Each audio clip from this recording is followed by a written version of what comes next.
Well, guys, we knew this episode was coming at some point, and it certainly came with a vengeance today, and is probably the single saddest moment in Danmachi up until this point. It's pretty damn sad. Now, it's going to probably be a pretty somber review, to be honest. I don't think I can really be my happy-go-lucky kind of self in this review, you know? It's pretty damn somber, but I'll try my best. So, let's just get straight into it today, actually, and just talk about Danmachi Season 4, Part 2, Episode 9 today, as we see exactly how the Astrea Famila was wiped out. So our episode today begins with no opening, nothing like that. We cold open to a battle already in progress.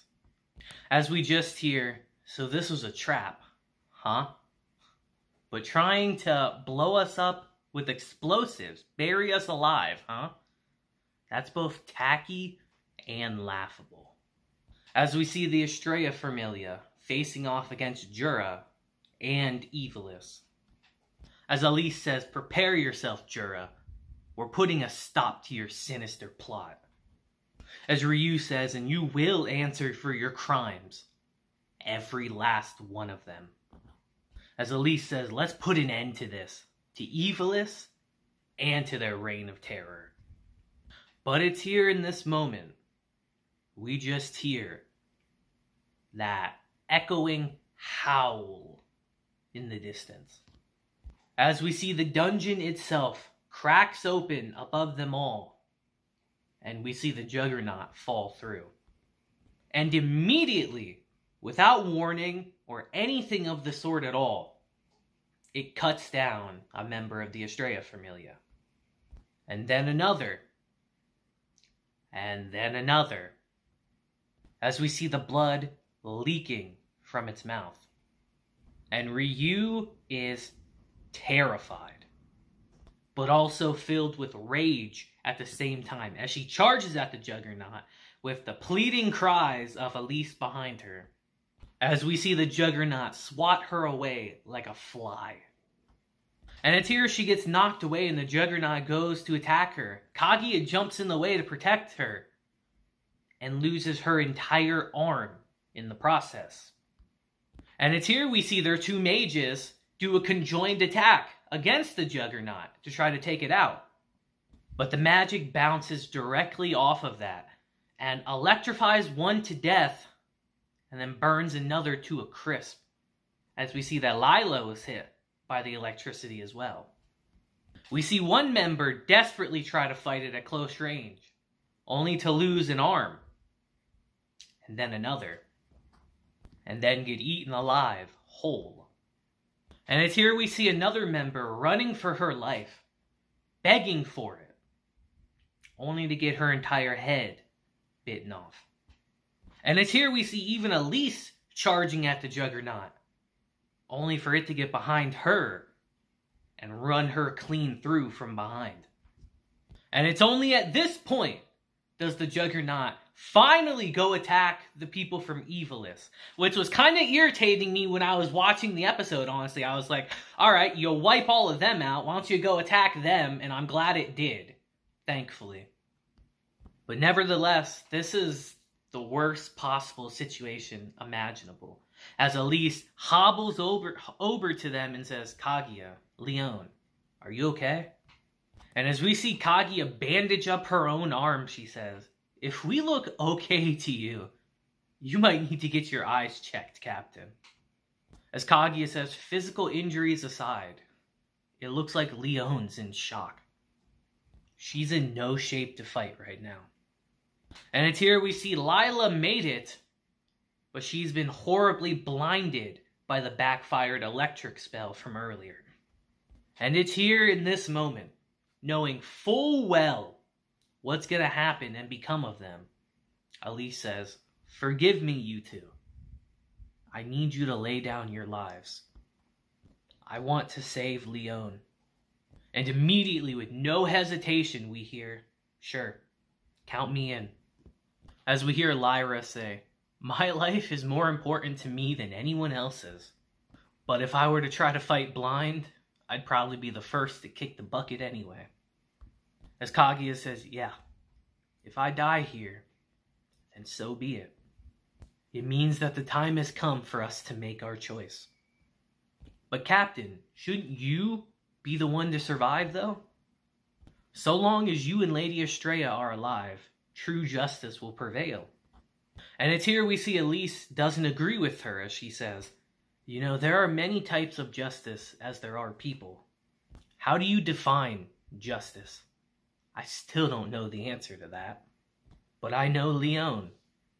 She always does the right thing. She stays true to her own justice. And it's at this moment, Ryu knows exactly what they're going to do. As Elise says, listen to me, Leone. We need your magic to kill that thing. We're going to tear off its shell. So you stay here and start chanting, okay? As she grabs her hand, just like Ryu did with Belle earlier in our season, as she says, please, promise me, Leone. And then whispers in her ear, and be sure to make it happen someday. Those ideals of yours. As the tears start raining down Ryu's face. And it's here they all start telling her their final words, as Lyra says, live enough for the rest of us. And Kaguya tells her, I'm giving these to you. Don't just keep them. Use them. Stay strong out there, my arch rival. And it's here as we see them walking off to their death. Ryu, with tears in her eyes, starts chanting the spell. And as Ryu continues chanting, we see them charging at the Juggernaut. And the first one to get taken down is Lyra, into multiple pieces.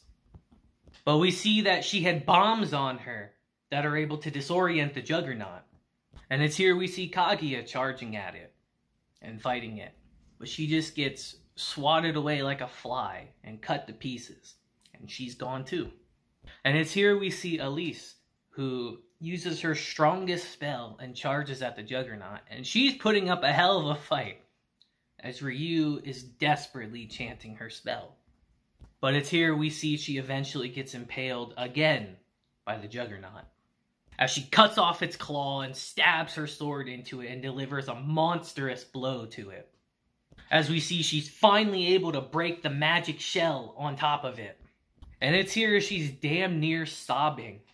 Ryu finishes her spell and attacks the Juggernaut with it. And in the process, completely wipes away Elise as well. But life is never truly kind, is it? As we see that the Juggernaut was able to get away, basically unscathed. Only Elise was killed by Ryu's attack. And it's here as Ryu gets to her feet, we just hear, a wave of emotions washed over me. Devastated by the loss of my friends. Enraged by how I couldn't finish the job. Confused as to how it escaped.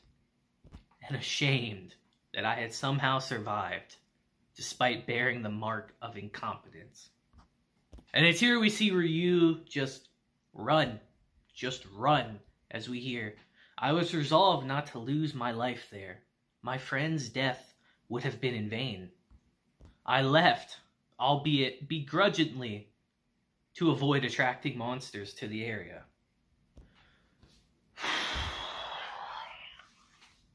Pretty damn sad, guys. I gotta admit, pretty freaking sad. I'll be honest and admit, I cried watching the episode. I did. I'm man enough to admit that I cried. It's, you know, for something that we knew happened all the way back in season 1, we knew about this.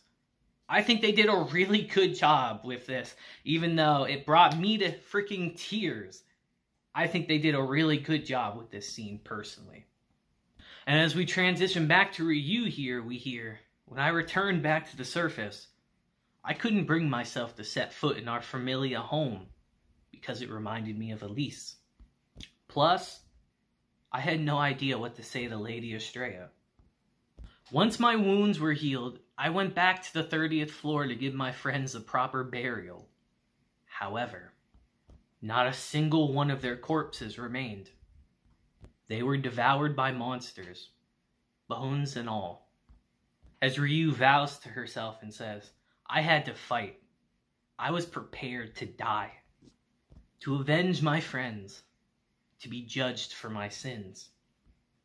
And it's here we see she took all their weapons and made that makeshift burial for them on the 18th floor like we saw in the first season.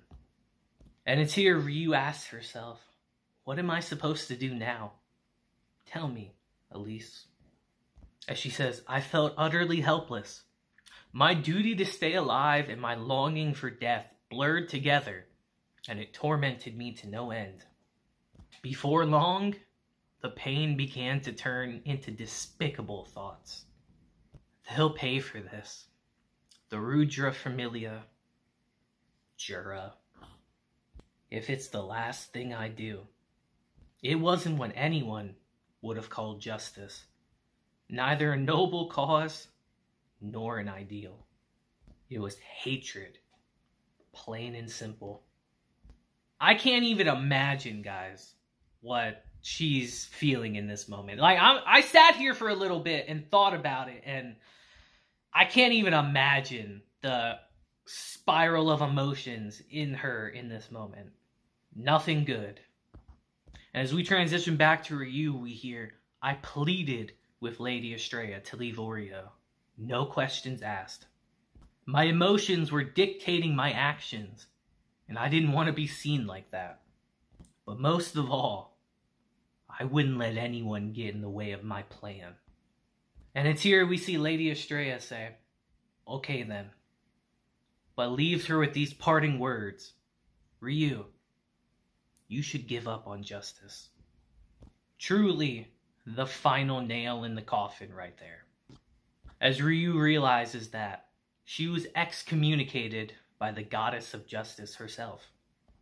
She didn't rescind her blessing, though that was probably an act of mercy on her part. The justice I championed went up in smoke, leaving a pitiful pile of ashes in its place. That's when the bloodbath began. And it's here in this moment we're going to see Ryu go down a very dark path. As we hear people, buildings, and command posts with ties to the Rudra Familia or Evilis. I didn't give the other Familias time to intervene. I destroyed it all. Sneaking in at night, planning ambushes, laying traps, no method was beneath me. Succumbing to my emotions, I cut down evil, along with anyone who seemed suspicious.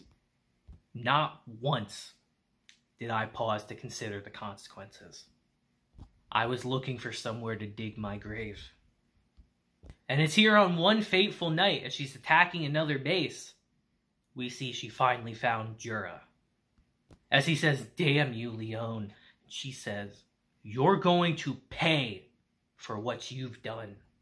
And as she sets the building ablaze, she says, everything after that gets kind of hazy. Blinded by white-hot rage, I attacked Jura. I stabbed him over and over with my blade. The blade that Kaguya gave her, mind you. And while this scumbag lived, I wouldn't find that out until much later on. And all of a sudden, we just hear laughter as we hear, not bad, little elf.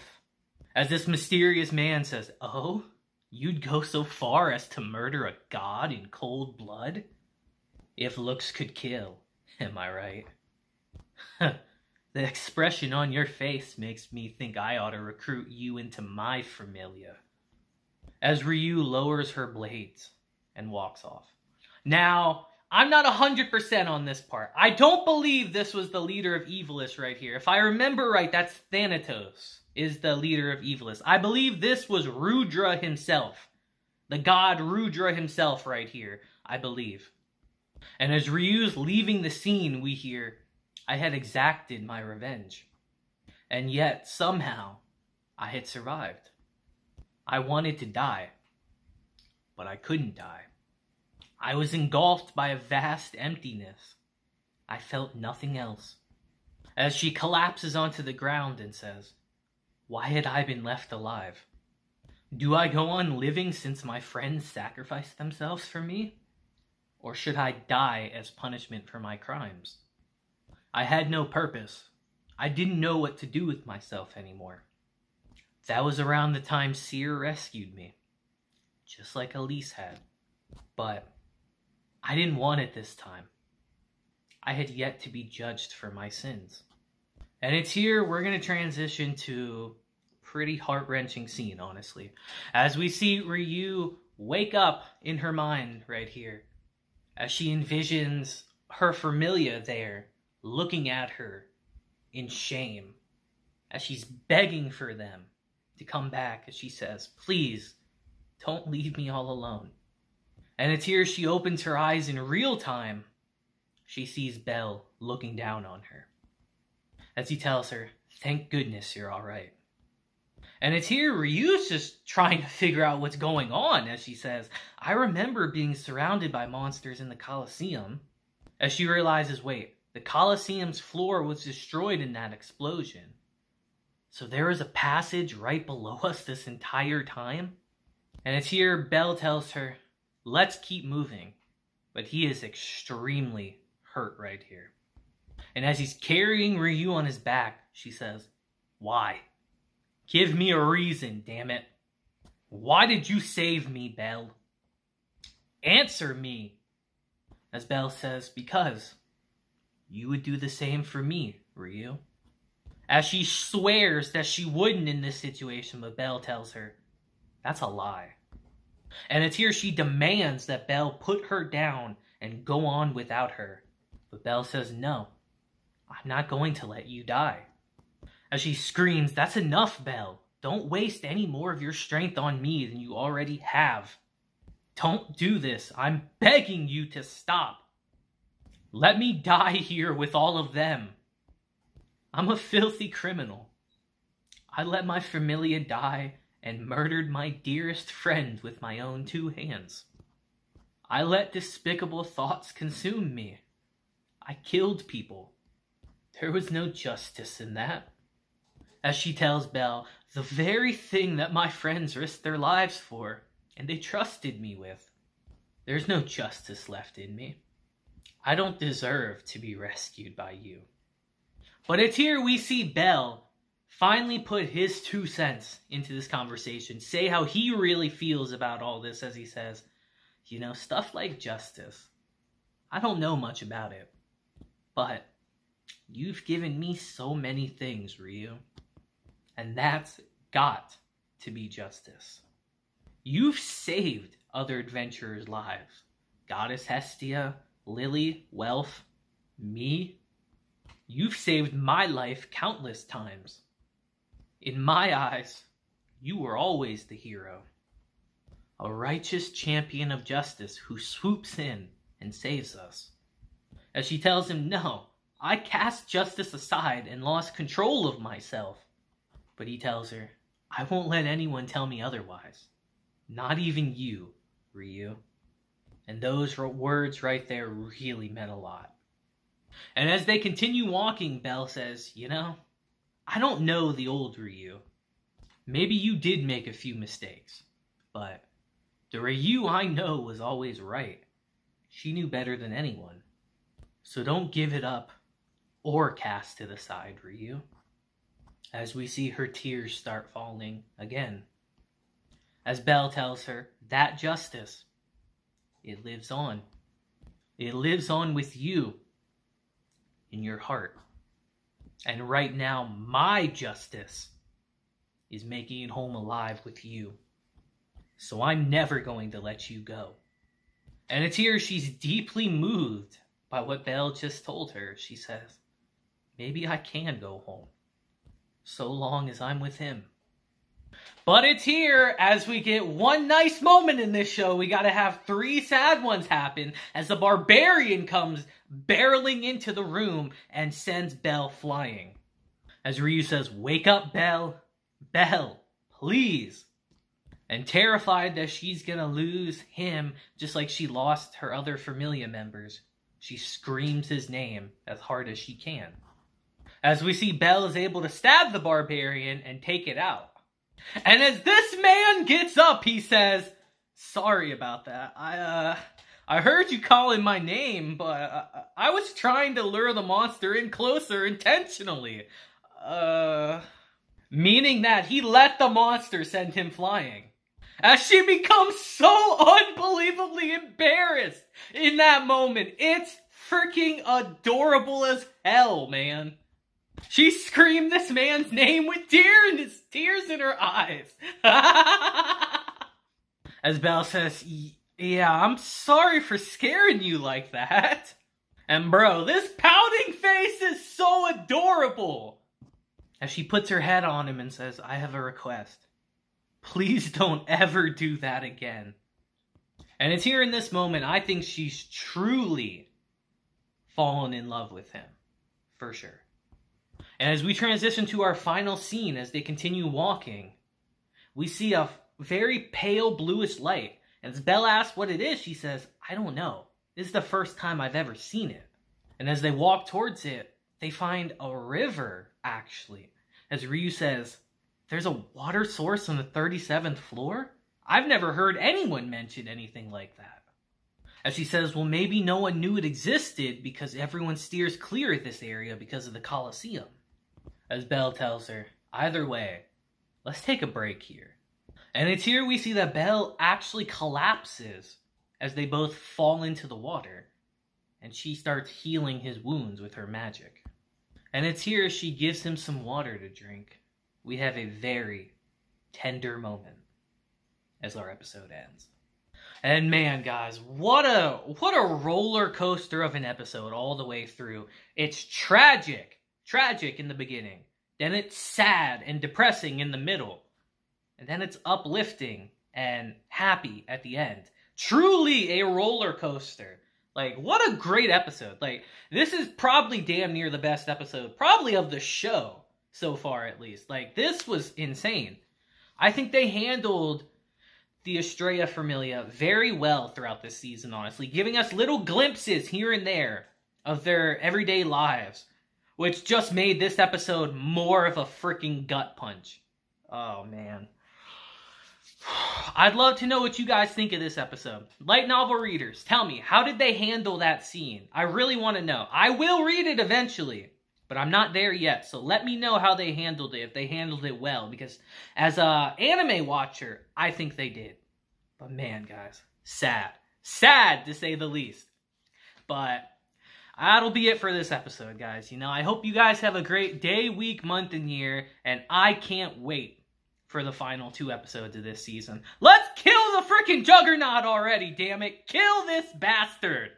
But until next time, guys, I hope you have a great day, week, month, and year. And until then, deuces, and have a blessed day. I'll see you guys next time.